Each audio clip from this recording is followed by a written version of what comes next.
I still remember the sharp crack that echoed through the air, a sound that didn't belong in my home but somehow defined it.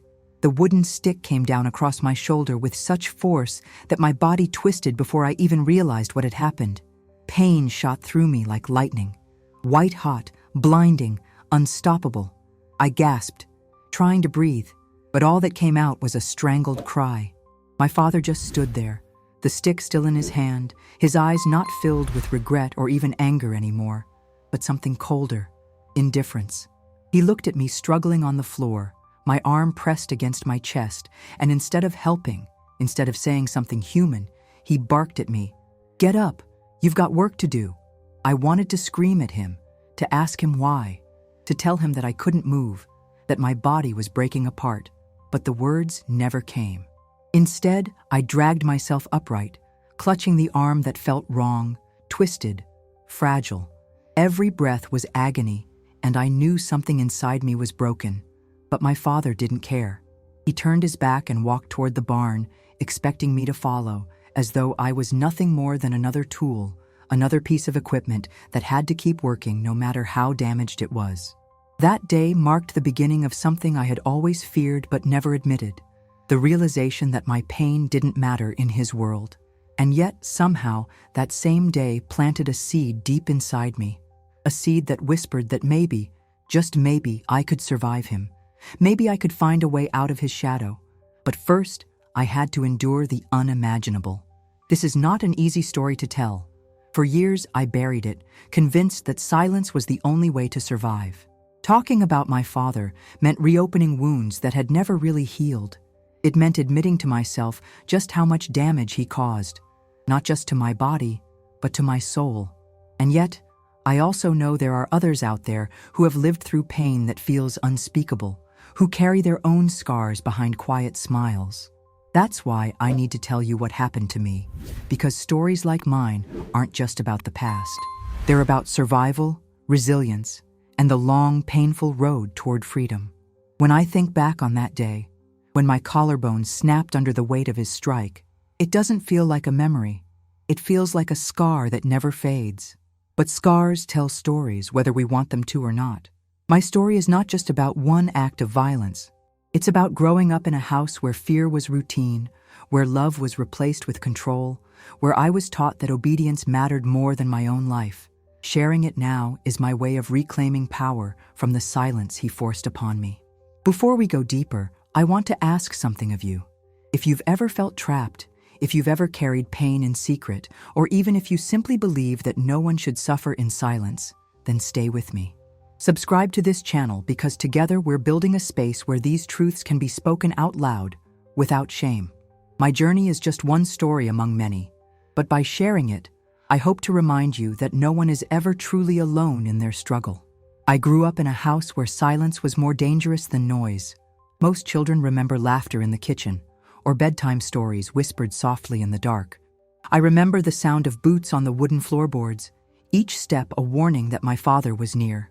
My heart would race at the smallest sound, because in my world, any noise could trigger his anger.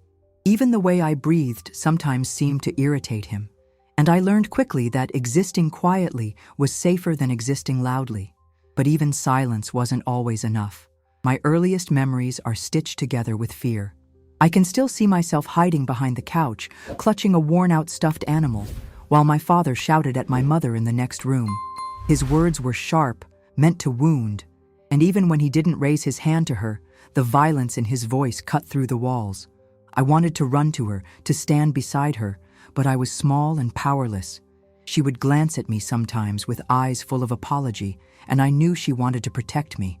But protection in that house was impossible. Fear ruled all of us, and we were its prisoners. The punishments started small. At least, that's how I saw them back then, though now I understand they were never small at all. A slap across the face for answering too slowly, a shove against the wall for dropping a dish. I told myself these were accidents, isolated moments, not patterns. But deep down, I knew the truth. Every bruise, every sting, every shouted command was part of a world I couldn't escape. I began to measure my days not by hours or meals, but by how much I could avoid his gaze. Sometimes I tried to win his approval, thinking maybe if I worked harder, obeyed faster, I could stop the violence before it began. I cleaned until my hands ached, carried buckets of water that were too heavy for me, and swallowed my words when I wanted to cry. But nothing I did ever seemed enough. He was like a storm that didn't need a reason to rage. And the harder I tried to please him, the more he seemed to resent me. It was as if my existence itself was an offense he couldn't forgive. My mother often whispered to me when he wasn't around, her voice trembling as she told me to be strong. She promised things would change, that someday we would have peace. But her promises felt fragile, like glass that could shatter at any moment. She carried her own wounds, both visible and hidden, and I realized too young that she was just as trapped as I was. Her love was my only refuge, but it was never enough to shield me from his fury. It only reminded me of what I longed for and could never truly have. As I grew older, the punishments became harsher. He began to use objects instead of just his hands: belts, wooden sticks, anything within reach. The sound of leather snapping through the air still echoes in my memory, as sharp as the pain that followed. I would bite my lip until it bled, determined not to cry, because crying only made it worse. In his eyes, tears were weakness, and weakness was something he despised. I learned to bury my pain deep inside, to smile in front of others, to pretend I was fine. School was my only escape, though even there, I carried his shadow with me. I sat in classrooms surrounded by other kids who seemed carefree, their laughter effortless, their lives untouched by the weight that crushed mine. I envied them, but I also felt a secret shame. I couldn't let them see the truth. I couldn't let anyone know what happened inside my house. So I wore long sleeves to cover the bruises, and when teachers asked if I was okay, I forced a smile and said I was just tired. Lies became second nature because the truth was too dangerous. Despite everything, there were moments when I imagined life could be different. At night, lying in bed, I would dream of a home where laughter wasn't a crime, where love wasn't conditional, where a father was someone who protected instead of destroyed. Those dreams were my lifeline, keeping me from drowning in despair. But each morning, reality would return with the sound of his footsteps, heavy and deliberate, reminding me that freedom was nothing more than a fantasy. Looking back, I realized that what broke me the most wasn't just the violence. It was the way he stripped me of my sense of worth, convincing me that I was nothing without his approval. He built a cage out of fear and shame, and for years I believed I belonged inside it. Even when the pain was unbearable, even when my body ached from his blows, part of me still wanted to believe he might change. That hope kept me tethered to him, even as it destroyed me. But deep inside, beneath the layers of fear and obedience, there was a flicker of something he couldn't extinguish, a stubborn spark of defiance that whispered to me in the quiet moments, "This is not all you are. This is not all you will ever be." That spark would become my salvation, though I didn't know it then. I only knew that with every blow, every command, every cruel word, it grew stronger. And one day, it would be the reason I finally dared to stand up, no matter the cost. The day it happened began like so many others, with the morning sun rising over fields that felt more like prison walls than open land. My father woke me before dawn, his voice sharp and commanding, dragging me from the little rest I had managed. My body was always tired, but complaining wasn't an option. Complaints meant punishment, and punishment meant pain. So I pulled on my work clothes, the fabric already worn thin, and followed him outside where the air was heavy with the smell of earth and sweat. I knew what the day would bring: labor, silence, and the constant effort to avoid angering him. The fields stretched endlessly, rows of weeds that needed pulling, animals that needed feeding, chores that never seemed to end. He barked instructions like a drill sergeant, his eyes scanning every move I made. If I was too slow, he noticed. If I was too fast, he accused me of being careless. There was no winning with him. Each task felt like walking on broken glass, never knowing which step would cut me open. My collarbone would break that day, but the truth is, I had already been breaking for years under the weight of his control. By mid-morning, the sun was brutal, beating down on my back as sweat dripped into my eyes. I struggled to carry a heavy bucket of water, my arms trembling from the effort. He stood nearby, watching me with that cold, assessing look. I stumbled, just slightly, the bucket tilting and spilling a little across the dirt. That was enough. His face hardened, and I knew the storm was coming. My breath caught in my throat as he walked toward me, his steps deliberate, his silence more terrifying than any shout. He picked up the stick from near the barn, the same one he had used countless times to prod animals or strike the ground in frustration. In that moment, it became something else entirely. I tried to steady myself, gripping the bucket tighter as if that small act of strength could protect me. But when he swung, the force was merciless. The stick cracked against my shoulder with a sound that seemed to split the air itself. The pain was immediate and overwhelming, searing through my chest and arm. My knees buckled, and the bucket crashed to the ground, water spilling out like blood from an open wound. I couldn't breathe. My chest felt like it had collapsed inward, every breath shallow and ragged. My arm clung instinctively to my body, as if trying to hold the broken pieces together. My vision blurred, and for a moment I thought I might pass out right there in the dirt. But then his voice cut through the haze, harsh and commanding. "Get up. You've got work to do." Not once did he look at me with concern. Not once did he ask if I was hurt. To him, pain was weakness, and weakness was unacceptable. I wanted to scream at him, to tell him I couldn't move, but the words wouldn't come. My mouth opened, but only a strangled sound escaped. He didn't wait for an answer. He simply turned and walked back toward the barn, expecting me to follow as though nothing had happened. The cruelty of that moment wasn't just in the strike that broke me, but in his refusal to acknowledge that I was even human enough to deserve care. I was an object to him, something that needed to keep working no matter how damaged it became. Somehow, I forced myself to stand. Every movement sent fire shooting through my chest, and my right arm hung useless at my side. I stumbled forward, clutching at the pain, biting down hard enough to taste blood just to keep from collapsing. My world had narrowed to one single truth. If I didn't keep going, if I didn't obey, things would only get worse. And so I followed him, each step an act of defiance against my own body. The rest of the day was a blur of agony. Each task felt impossible, yet I completed them with one arm, dragging myself through the motions. The barn smelled of hay and sweat, but beneath it all I could smell my own fear, sharp and metallic. He barely glanced at me, as if my suffering didn't even register. I fed the animals, hauled hay, swept the floor, all while pain radiated through me like a constant reminder of his power. I was breaking, but he didn't care. Perhaps that was the point. As the sun set, I collapsed onto my bed, every inch of me trembling. I tried to wrap my arm against my chest, desperate to find some position that eased the pain, but nothing worked. Silent tears slipped down my face, soaking the pillow. I thought about my mother, how she used to whisper that things would change, and I wondered if she had ever felt this level of despair.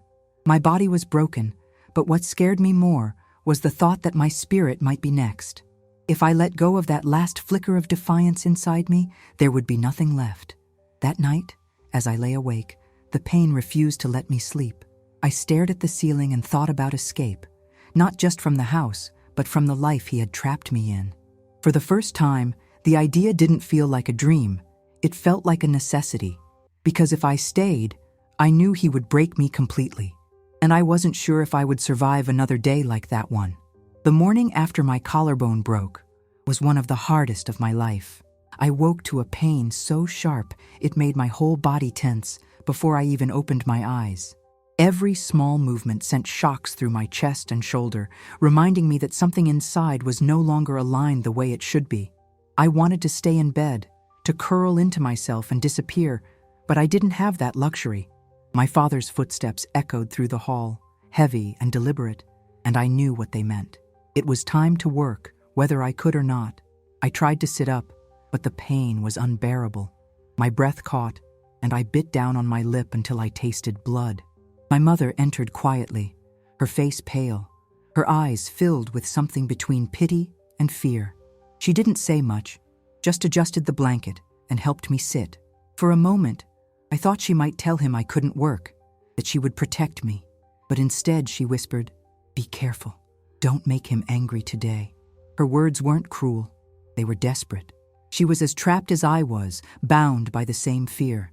I wrapped my arm around my chest, trying to keep the bone from shifting too much as I walked outside. The world looked the same, sun rising, birds chirping, but I felt different, broken in a way that couldn't be undone.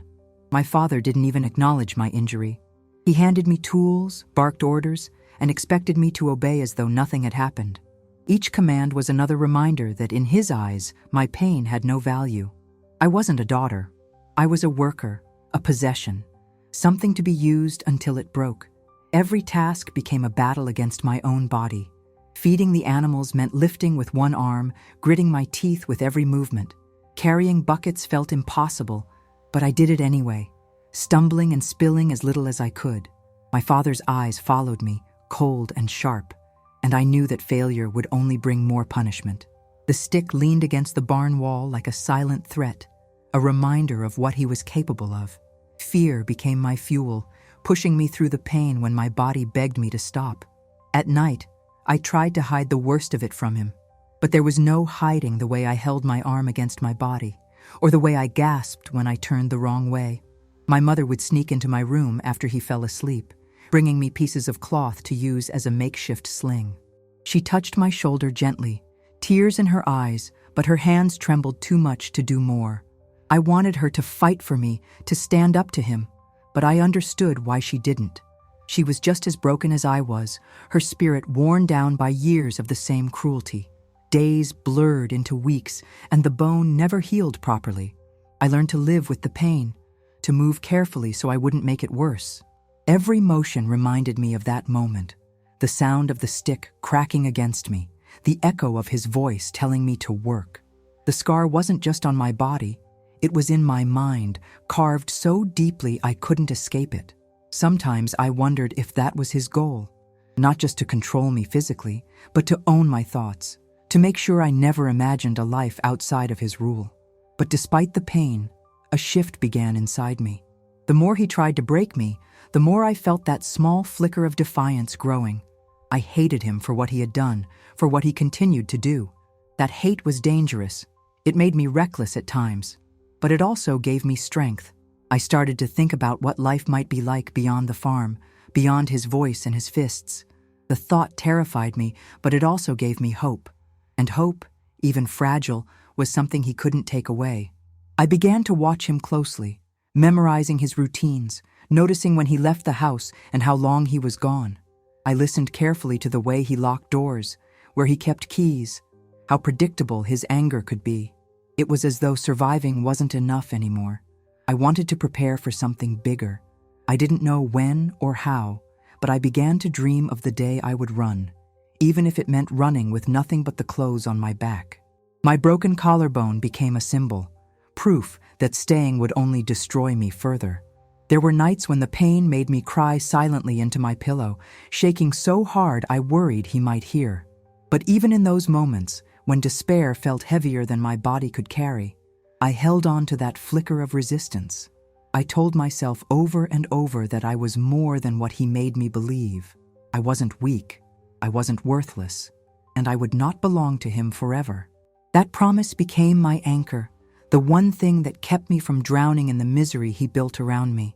What I didn't realize then was that every moment of suffering was pushing me closer to a choice I would one day have to make. A choice between staying in the cage he built or risking everything to find freedom. The thought terrified me, but it also ignited something inside. And even though I had no idea what the future held, I began to understand that survival wasn't just about enduring. It was about preparing for the moment when endurance would no longer be enough. The more time passed, the more the idea of escape consumed me. It started as a faint thought in the back of my mind, a whisper I barely dared to acknowledge. But after my collarbone was broken, it became a voice I couldn't silence. Every time I looked at my father, I felt the weight of what he had done, and I knew he would never stop. He wasn't going to change. Waiting for him to soften was like waiting for a storm to turn into sunshine. It wasn't in his nature. The only way to survive was to leave, even if leaving meant stepping into a world I didn't understand. At school, I caught glimpses of what freedom might look like. Friends laughing in the hallways, teachers who encouraged dreams, posters about college and futures that felt unreachable to me. I envied those kids who worried about exams and prom dates instead of whether they'd get struck when they got home. Sometimes, a teacher would linger a little too long when asking if I was okay, their eyes soft, searching. I always forced a smile and said yes, but inside, I wanted to scream for help. I didn't trust anyone enough to tell them the truth. The fear of my father finding out was too great. His punishments for betrayal would be worse than anything I had already endured. But the silence was suffocating. Carrying that secret felt like carrying a boulder that grew heavier each day. I began to write in a small notebook I kept hidden under a loose floorboard in my room. The pages became a place where I could pour out my fear, my pain, and most importantly, my hope. I wrote about what I would do if I ever escaped, the places I would go, the life I would build. It was a fragile kind of rebellion, but it kept me alive. On those pages, I was free, even if only for a few stolen minutes at night. My father, of course, noticed nothing. Or maybe he noticed and didn't care. His world was too consumed with control, with making sure I remained in line. He continued his routine of demands and punishments, the stick never far from reach. But something in me had shifted. I stopped seeing him only as the monster who ruled my life. I began to study him, to see the cracks in his armor. He was strong, yes, but he was also predictable. His anger had patterns, his routines were rigid, and that rigidity gave me something I had never had before: a strategy. I started to plan in secret, though planning itself was dangerous. Every detail mattered. When did he go to town for supplies? How long did he stay? Where did he keep the spare keys? Which neighbors lived close enough to hear if I screamed? I memorized routes, timed his footsteps, learned which doors creaked and which didn't. It was like living a double life, obedient daughter by day, silent strategist by night. Each piece of knowledge I gathered felt like a weapon I could use against him. My mother remained silent, but I often wondered if she noticed the change in me. Her eyes lingered on me more often, as if she could sense that I was carrying something I hadn't before. Sometimes I wanted to tell her everything, to ask her to come with me, to escape together, but fear held me back. What if she told him? What if she wasn't ready? The thought of running and leaving her behind tore at me, but the thought of staying and never leaving at all was unbearable. I told myself I would find a way for both of us, but deep down, I knew that might be a dream too fragile to hold. There were nights when the urge to run almost overcame me. I would stare at the window, my heart pounding, imagining myself slipping out into the dark. The idea of the unknown was terrifying, but compared to the certainty of pain at home, it felt like a risk worth taking. And yet, each time, fear froze me in place. I thought of what he would do if he caught me, the violence that would follow, and I couldn't move. My body betrayed my mind, paralyzed by the weight of terror that had been drilled into me for years. Still, I knew I was getting closer. Each failed attempt wasn't really a failure, it was practice, a rehearsal for the day when I would finally gather enough courage. I clung to small victories, like finding a hidden $20 bill in an old jacket pocket or memorizing the schedule of the neighbor's bus route. These details were meaningless on their own, but together they formed a map in my mind, a plan that felt more real with every passing day. I wasn't ready yet, but I would be. I had to be. The pain in my shoulder never fully went away, and in a strange way, it became my constant reminder. Every twinge, every ache, every restless night, it all fueled my determination. That broken bone had shown me the truth. Staying meant death, maybe not all at once, but piece by piece until there was nothing left of me. I refused to let him take more. I refused to let him win. My survival depended not just on enduring, but on acting. And so, with each day that passed, I drew closer to the edge of a decision I could no longer postpone. The cage my father built around me was still strong, but I could see the cracks forming. I could feel the moment coming when I would finally push back, when I would choose freedom no matter the cost. And even though the thought filled me with both terror and exhilaration, I knew one thing for certain. Once I made that choice, there would be no turning back. The night I finally decided to run wasn't extraordinary on the surface. My father had followed his usual routine, demanding obedience, issuing orders, and leaving me exhausted by dusk. But something in me had shifted. As I lay in bed with my arm curled protectively against my still aching collarbone, I realized that if I didn't leave soon, I might never leave at all. The thought terrified me, but it also gave me clarity. There wouldn't be a perfect moment. There would only be this one, and I had to take it. I waited until the house was silent, every creak of the floorboards echoing in my ears. My father's snoring rumbled faintly from the other room, the sound I had hated for so long now serving as proof that I was safe, at least for the moment. My mother's door was closed, and I hesitated outside of it, my heart aching with the urge to wake her, to beg her to come with me. But fear pinned me in place. If she wasn't ready, she might stop me, and if she stopped me, he would know. My hands shook as I pressed them against the wood, whispering a silent goodbye before turning away. I gathered the few things I could, the $20 I had hidden, my notebook, and an old jacket that belonged to my mother. That was all. I had nothing else to take because everything else belonged to him, and I didn't want a single reminder of him weighing me down. My heart pounded so loudly, I was sure it would wake the whole house. I slipped on my shoes and crept to the back door, each step a test of courage I wasn't sure I had. But when my hand closed around the knob, I felt that spark inside me flare into a flame. The night air was colder than I expected, sharp against my skin. The stars stretched across the sky like an endless map, and for the first time in my life, I felt as though the world was larger than the walls of my home. I moved quickly, afraid to look back, afraid that if I did, I might lose my resolve. The barn loomed in the distance, the stick leaning against its wall even in the dark, and the sight of it fueled me. I wasn't just running from him, I was running from every bruise, every command, every moment he tried to strip me of who I was. The dirt road stretched ahead, unfamiliar and terrifying. My body trembled with both pain and adrenaline, my collarbone aching with each movement. Every sound made me freeze. The rustle of leaves, the cry of an owl, the distant hum of a car. I imagined his footsteps behind me, his hand grabbing my arm, dragging me back. Fear pushed me forward faster than my legs wanted to go.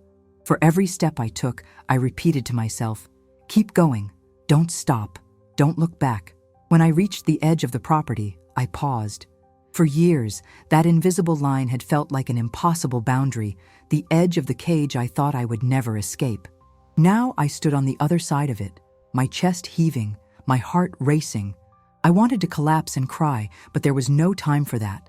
Freedom was fragile, and if he discovered my absence before morning, he would come after me. I had to put as much distance between us as possible. I followed the road toward town, guided only by the faint glow of streetlights in the distance. My legs burned, my body screamed for rest, but I didn't stop. I thought of my mother with every step, guilt clawing at me for leaving her behind. But I told myself what I had always known deep down. I couldn't save her if I couldn't save myself first. Maybe one day I would find the strength to go back for her. But that night, survival was my only goal. When I finally reached the outskirts of town, the world felt foreign. Houses with warm lights glowed through their windows. Cars sat parked in driveways, and I realized that behind every door was a life untouched by the terror I had lived. For the first time, I wondered if I would ever truly fit into that world. But even as doubt crept in, I knew that anything, absolutely anything, was better than going back. I found an old bus stop and sat on the bench, clutching my notebook against my chest, praying that the morning would bring me a way forward. The hours before dawn were the longest of my life. Every noise made me flinch, every shadow felt like a threat. But as the sky began to lighten, painting the horizon in shades of pink and gold, I felt something I hadn't felt in years: hope. My life was still uncertain, my body still broken, my heart still heavy with fear and guilt. But I was out. I was free, even if freedom was terrifying and uncertain. And in that moment, I promised myself I would never let him cage me again.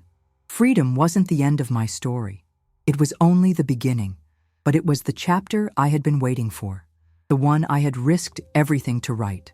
And no matter how much pain still lingered, no matter how uncertain the road ahead would be, I knew one thing with absolute clarity. I had chosen myself over his control, and that choice changed everything. When I look back on my story now, it feels like I am staring at someone else's life. The girl who lived under that roof, who worked until her body broke, who learned to measure each day by the sound of footsteps and the weight of silence, she doesn't exist anymore, but her scars do. Some are visible, like the crooked line of my collarbone that never healed quite right. Others are invisible, hidden deep inside me, surfacing in the middle of the night when a sound too familiar makes my heart race. Those scars remind me of where I came from, but they also remind me of how far I've come. Leaving that house didn't magically erase the pain. Freedom was not a sudden burst of light where everything became easy. It was harder than I expected.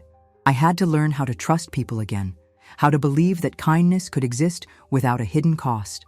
I had to fight through nights of guilt, wondering if I had abandoned my mother, wondering if I had been selfish for choosing survival. Healing was not linear. Some days it felt impossible. But every time I wanted to give up, I remembered the girl who stood at the edge of the property line, terrified yet determined. She chose life, and I had to honor that choice. What saved me was realizing that my story didn't end with pain. It transformed into resilience. For years, I believed I was powerless, a prisoner of my father's control. But walking away proved that power had always been inside me, hidden beneath layers of fear. That power grew stronger with each step I took toward freedom, with each tear I shed, with each truth I finally allowed myself to speak out loud. My voice, silenced for so long, became my weapon. And by sharing my story now, I am reclaiming every part of me he tried to destroy. I know there are others out there who have lived through their own prisons. Maybe yours didn't look like mine. Maybe it wasn't a wooden stick, or a broken bone, or the constant weight of fear. But pain wears many faces, and silence is its cruelest disguise. If you are listening to me and carrying your own scars, please hear this. You are not weak for surviving. You are not broken beyond repair, and most importantly, you are not alone. The road to healing is long, and it can feel isolating, but community makes the weight lighter. That's why I tell my story here, raw and unfiltered, not to dwell on the hurt, but to show what comes after. Survival is the first step. Rebuilding is the next. And beyond that, there is a life worth living, even if it takes time to believe in it. My father tried to convince me that I was nothing, that I would never escape, that my pain defined me. But today, I am living proof that he was wrong. So, if my story resonated with you, if it made you feel seen or reminded you of your own strength, I want to ask something of you. Subscribe to this channel. Stay connected. Because every story shared here is a thread in a larger fabric of resilience, proof that voices once silenced can become louder than fear. By subscribing, you aren't just supporting me. You're joining a community where pain is met with compassion and where survival turns into strength. Together, we can remind each other that no matter how dark the night, there is always a way toward freedom.